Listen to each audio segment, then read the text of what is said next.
There is a city that does not know it is forgetting. Its streets are clean, its clocks all run on time.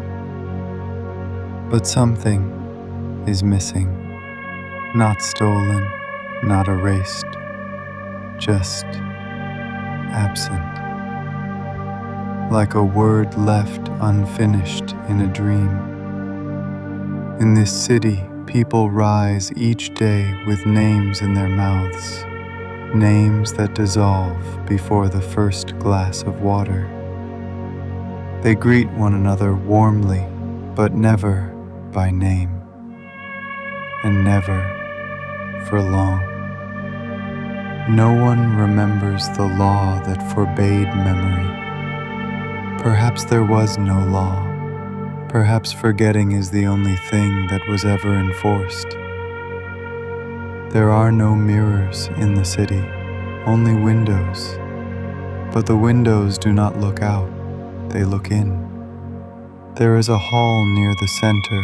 They call it the Hall of No Reflections. A corridor of smooth white walls, tiled floors, and light that casts no shadow. It is a silent place, a waiting place. No one cleans it, no one needs to, or so they say. But one girl was different. She was born with a name that did not burn away. It stayed, humming softly behind her eyes. When she spoke it aloud, just once, the ceiling of her home cracked down the middle. So they gave her a task, a quiet one. She was sent to sweep the Hall of No Reflections. Each day she walked its length. Each day nothing changed. Until one day something did. Behind a wall that wasn't a wall, she found a mirror covered in dust, breathing slowly, as if it too had forgotten its purpose. She wiped it clean, and she looked. What she saw was not her face, not even her shape, but a city, this city, burning in perfect silence. And in the flames, something smiled. The mirror did not shatter, it remembered, and so did she.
After the mirror showed her the fire, she stood still for 13 breaths, not out of fear, but out of respect. The city outside the mirror burned slowly, like paper deciding whether or not to burn. When she finally moved, it was not with her own will, but with the will of the place. The broom was no longer in her hand. The dust was gone. The door behind her closed without sound. She turned toward the corridor, and it was longer than she remembered. Much longer. The walls were smooth, white, polished, but showed nothing. No reflection, no shadow, no proof she was still there. She reached out to touch the wall. It felt warm, like skin just beneath a fever. She asked aloud, "Am I still here?" And from far down the corridor, a door opened, without sound, without hinges. The room inside was empty, or so she thought,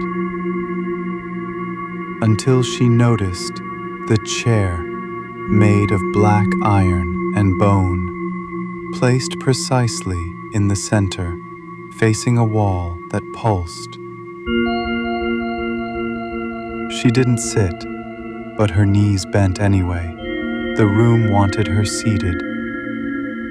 She stared at the pulsing wall, a white screen, vibrating at a frequency just beneath perception, like the sound of glass remembering it used to be sand.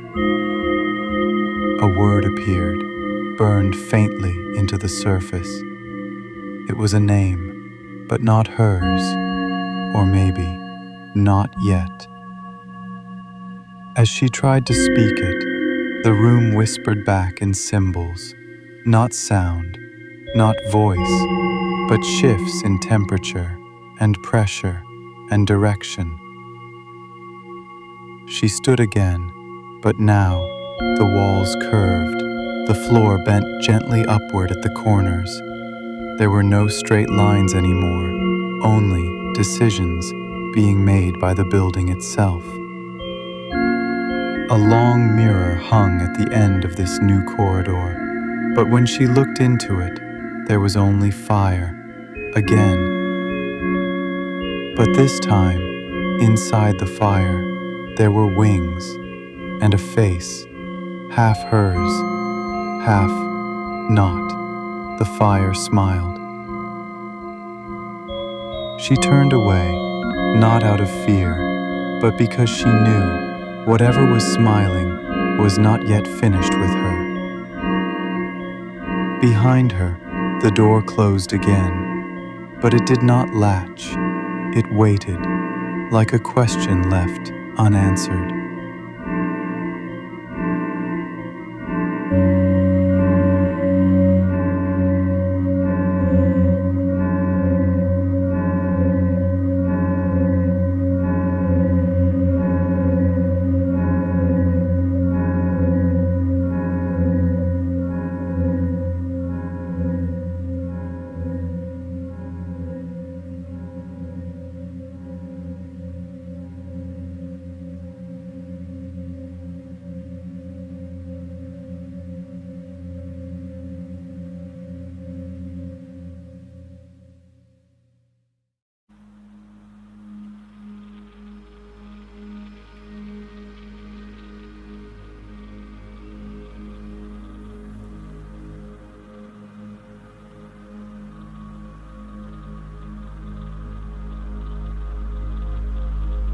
When she stepped outside, she expected noise, light, a return to the world that had forgotten her.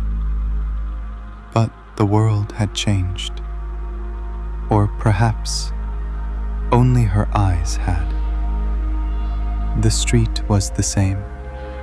The stones were still cracked, the doors still crooked, the sky still a dull, bruised gray.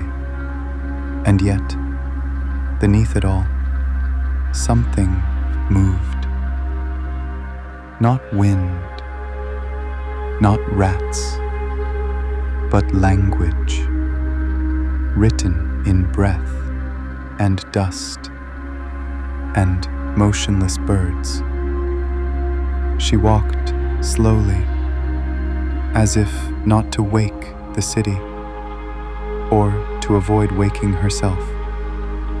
Behind windows, the figures were still, but now they turned, not with their heads, but with their attention. She saw symbols in smoke, hands making signs in gestures they hadn't intended, chalk on walls that hadn't been there before, and above it all, a sound like a choir breathing in, but never out. Then she saw it, a door, tucked between two buildings that didn't touch, a door made of rusted brass and smooth black bone. It hadn't been there before. She knew this, but the door did not care what she knew. It opened and revealed only one thing, a stairwell, spiraling, impossible, like the ribs of a sleeping animal. No top in sight. She climbed, not knowing why, only that her feet had already decided. The walls grew tighter, then wider. The stair bent sideways, then upward again, until, at last, a door, wooden, warm, waiting. She stepped through, onto a rooftop, a view of the entire city, but not the one she remembered. The buildings moved slightly. The horizon pulsed like a breath held too long. And then she looked down.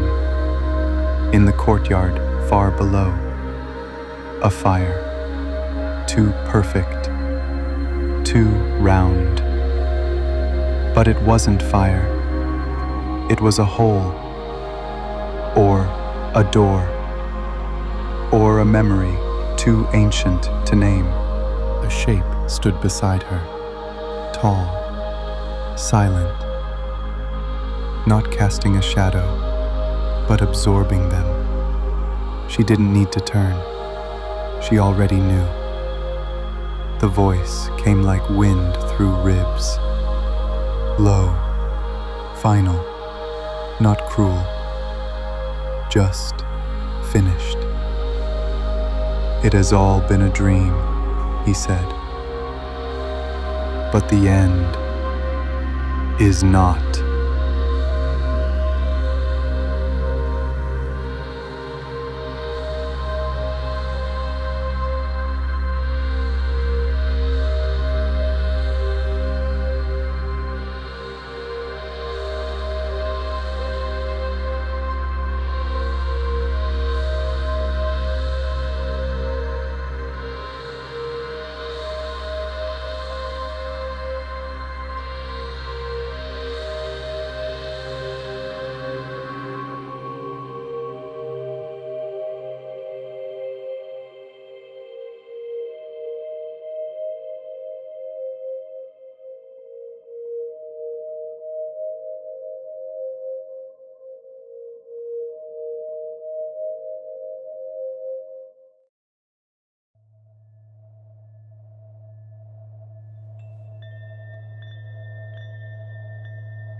She stood on the rooftop, the city below suspended in silence, but it no longer felt like a place.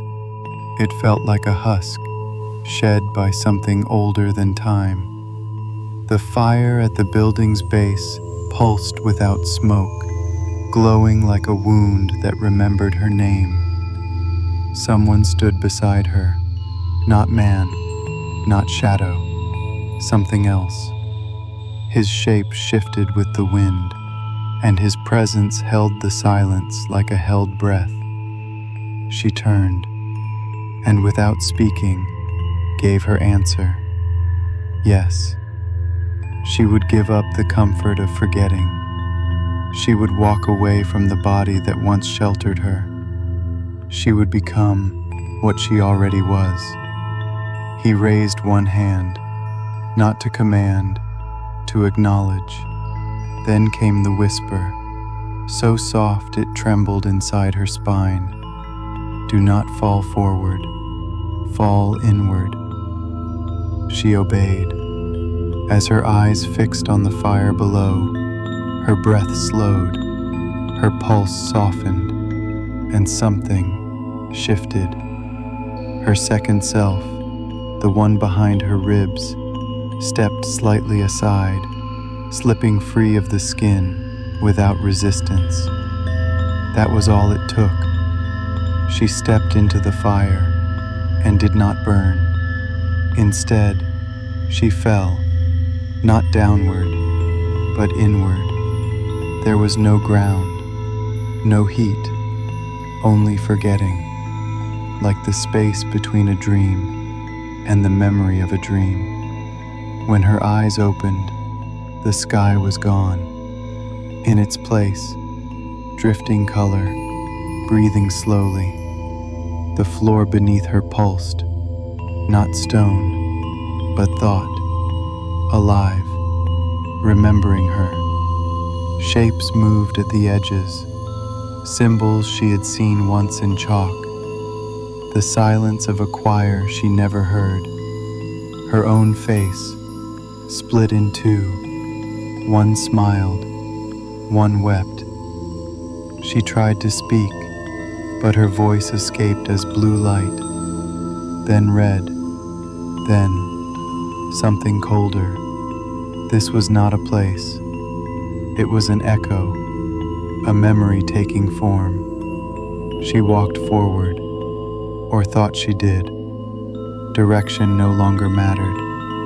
The world curved like a question, a doorway made of ribs, a tower whispering her name in a language made of bells, hands traced in firelight, and her name again, this time in Hebrew, this time inside her chest. The figure from the rooftop was gone, but not absent. She felt him now, within the breath between thoughts, watching from within. She was not alone. There were others now, figures still and distant, not alive, not lost, waiting, as though she had finally returned to a place that had always expected her. The path narrowed. Mirrors lined the wall, but none reflected her. Only warmth, only memory, only the shape of someone becoming. And then, just as the vision began to waver, just as her form thinned at the edges, she heard it again.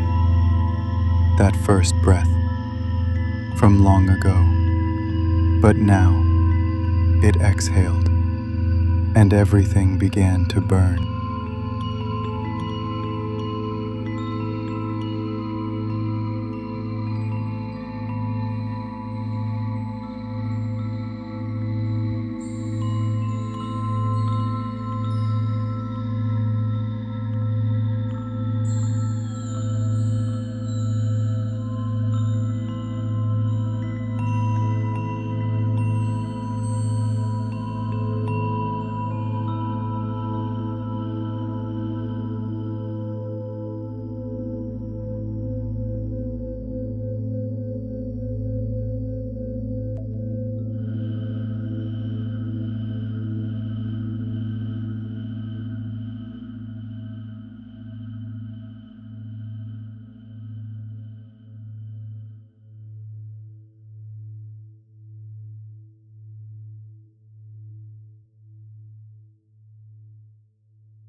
She woke, but there was no waking, only light, too still to be day, too alive to be void.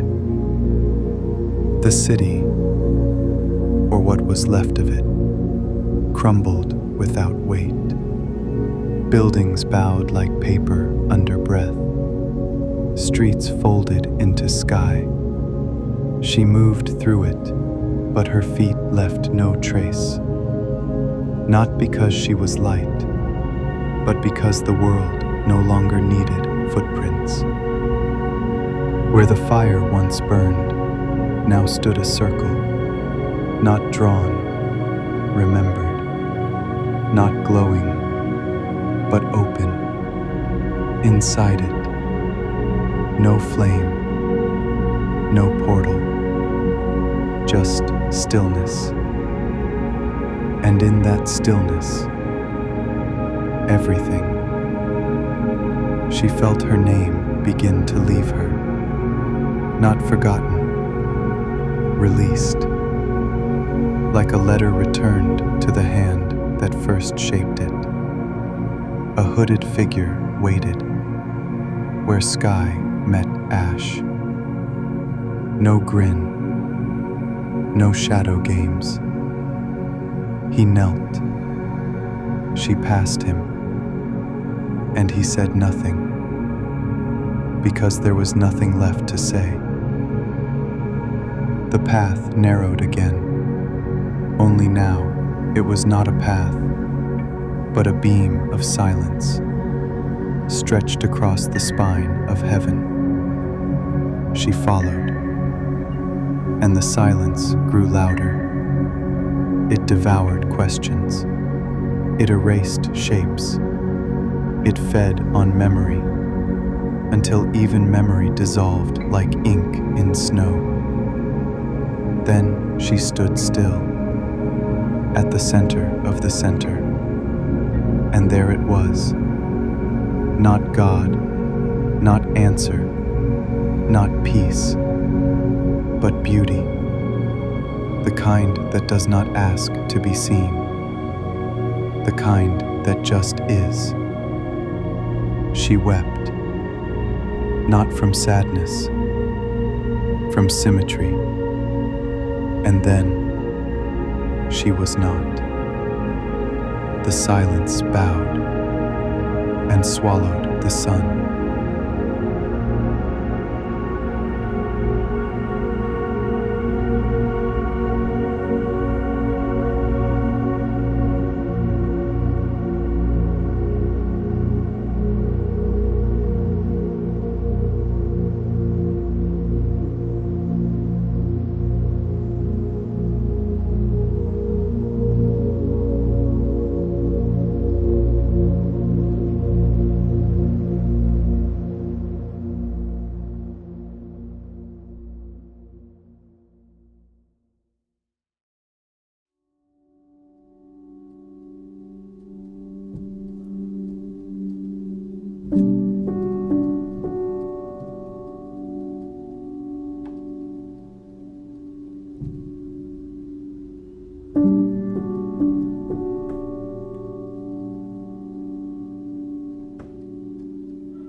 She woke to dust. It floated above her like memory in suspension. The broom had toppled in the night, or perhaps she had. It was hard to tell. Her back ached. Her hands were still clutched around nothing, and before her, the mirror, still cracked, still silent, still incapable of reflection. Had she dreamed? It felt absurd, even to ask. Yet in the folds of her breath, there was something, not missing, but misplaced, as if she'd returned from someplace she wasn't meant to find, and left a piece of herself behind as proof. She stood slowly, brushing the dust from her coat. The hall of no reflections looked the same, empty, dim, familiar. The strange glyphs on the walls flickered slightly, perhaps from a draft, perhaps not at all. She moved through the motions, sweeping, breathing, pretending. The sounds of daily life returned like moths circling a burnt-out bulb. But there was a slowness now, not in time, in her, as if the world had sped up without her, and she had no desire to keep pace. She watched people speak and noticed the pauses between words. She saw fire without needing it to warm her. She felt hollow, but not broken, no longer aching, no longer searching, just present, utterly and quietly present. She began to forget what had happened, not because it was untrue, but because it was no longer necessary to remember. Even her name, when spoken, felt like someone else's echo. Until one evening, as the sun dipped behind the broken steeples of the forgotten city, she turned a corner, and there he was, the hooded figure, unmoved, unchanged, a grin that held galaxies. He looked at her with eyes that had seen her before her own seeing began. And softly, almost kindly, he said, "Ah, so you've chosen to stay. I knew you were one of us." She tried to speak, but found no voice. Not out of fear, out of knowing. The kind that lives beneath thought, where the body forgets what it is, and the soul remembers why it came. He leaned closer, and in his whisper was not a voice, but a return. It's always like this at first. The brain forgets what the soul cannot deny. But you've crossed over, little flame, and you chose not to flee. He stepped back, and the shadows wrapped around him like memory returning to the source. "You'll help the others now," he said. "They'll find you when they're ready." And just like that, she understood. She had died. Not in body, but in shape. The eye she had clung to had melted like wax, and from it a wick had been drawn, already aflame. She swept the floor again that night, but not to clean. She was drawing circles in the dust, and the dust remembered.